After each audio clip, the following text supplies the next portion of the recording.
Hi everyone, welcome back to Aspergers from the Inside. You're here with Paul. I make weekly videos sharing the human side of autism, so make sure you hit subscribe to get the latest content. So, as you can see, this looks a little bit different to my weekly videos, and that's because I moved house this week. So in this video, I'll share a little bit about that process. It's a lot of really stressful things happen when there's such a big change in life. So I'll share a couple of the things that were particularly difficult and a couple of things that I do and that I use, strategies that I used to try and manage such a big change myself. So firstly, this is my new setup. It took a fair amount of time to try and set it up. I've been having mic troubles all day. I really hope the sound is good. Apologies if there's a crackling. I have no idea what's going on, but I kind of feel like this is just a metaphor for change. I had a system and it worked really well. And now that I've changed to a new system, even the things that are supposed to work, I'm using exactly the same camera and microphone, but for some reason today it wasn't working. So sometimes when there's a change, even the things that were working well suddenly stop working for a reason that is really difficult to diagnose. And you can spend a huge amount of time trying to figure out why is this thing that I used to rely on no longer reliable. I have a new plant, ta-da! This is actually a baby spider plant from my other one. So we cut it off and planted it again. So you can sort of watch this one grow as it gets bigger. So that's fun. I've got my lion poster back up, which I haven't had in a long time, and this space is feeling really good. So there's lots of positives about change.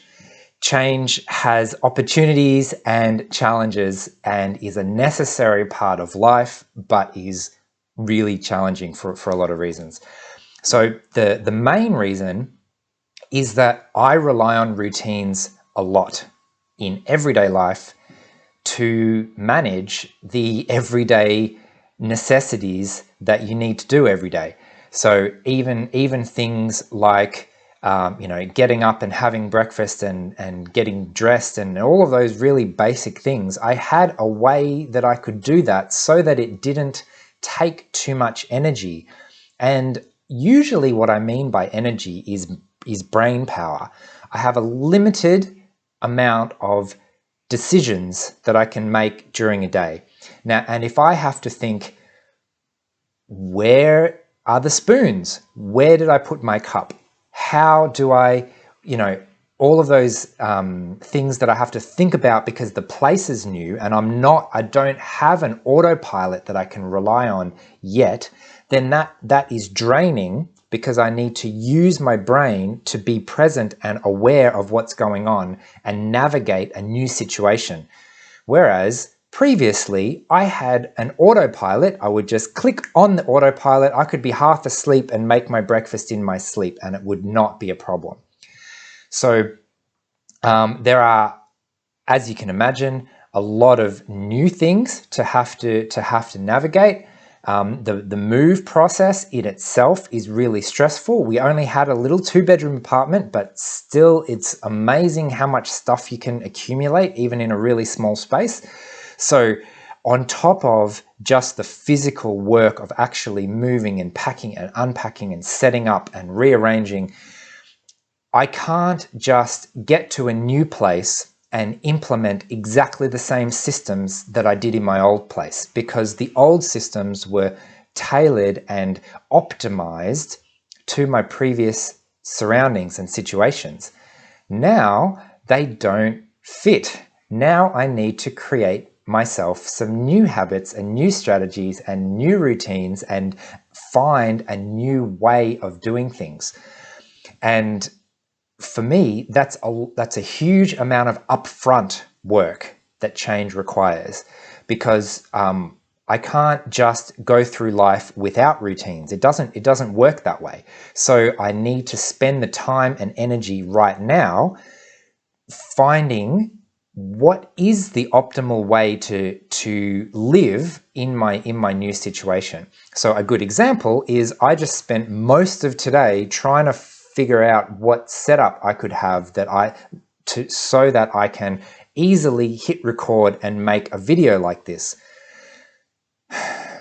Now, the next time I come to do this, it will be easy because I'll just set it up and hit record and it will work perfectly.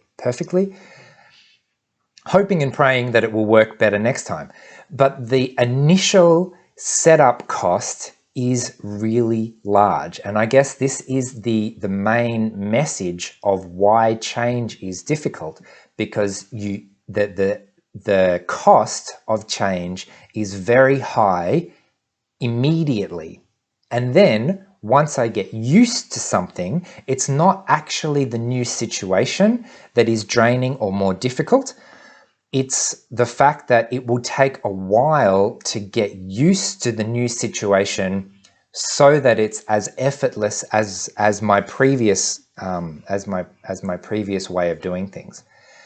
So some of the strategies that I used to get myself through this time is that if I could keep something the same, then I did. So I'm trying to minimize the amount of change rather than changing absolutely everything at once and having everything go to chaos. When I was setting up this scene, for example, I tried to get it as roughly similar as previously. I'm not going to do anything crazily different. I'm still going to eat the same thing every day. I'm still going to arrange my stuff and my life roughly the same, right? So my wardrobe now looks fairly similar to my wardrobe previously, and I was arranging things roughly the same as much as possible to minimize the amount of change. That's actually really hard for me because this is a massive opportunity to completely restructure and reorganize and find a better way of doing things. I'm all about finding better ways to do things, continual improvement. That's my engineering efficiency sort of coming out. And I want to take the time and invest the time in finding better solutions. But I just don't have the time to do that with every aspect of life at the same time.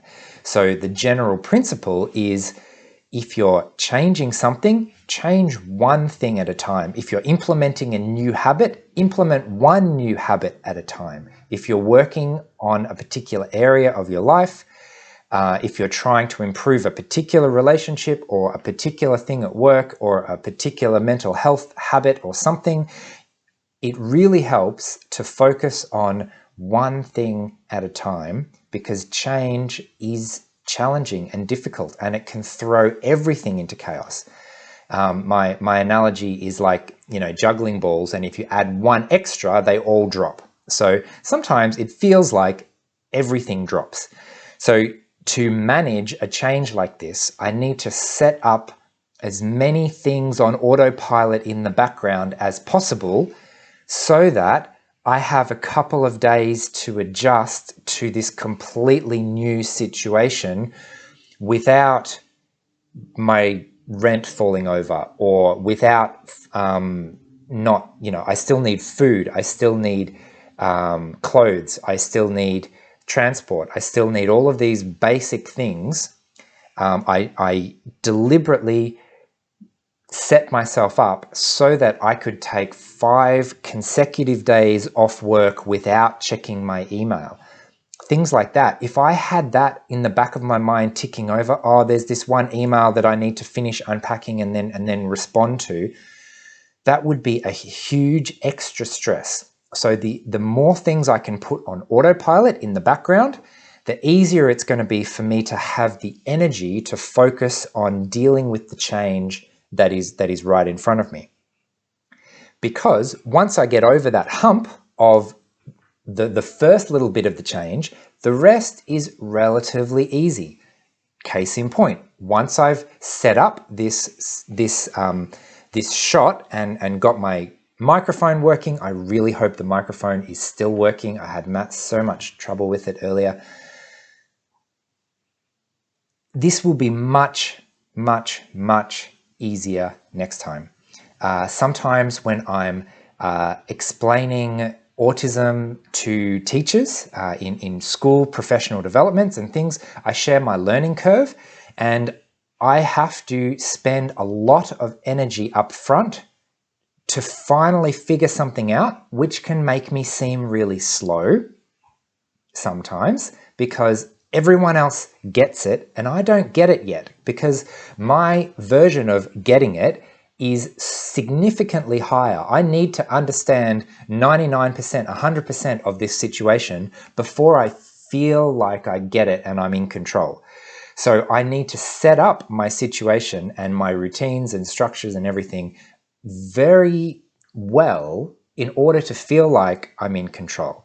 But once I have set that up, the rest is really easy. So I can also seem really intelligent and really quick at understanding things and learning things and picking up new concepts, because once I get over that hump of this is new, I have no idea what this is, then I'll have a very good understanding, and then after that, well exceed the level that's expected at school, for example, which is just another example of how the autistic life is either too slow or too fast, right? Even in the same person, even in the same topic. So if I'm learning something, I'll seem really slow at the beginning and then get over the hump, and then it'll seem like I picked it up really, really quickly. And a lot of the time, it's possible for me to hide that slow bit at the start to put in all of that extra energy and effort behind the scenes where nobody sees it, so that I just appear to be doing everything really, really well, and other people don't see how much effort it took at the beginning.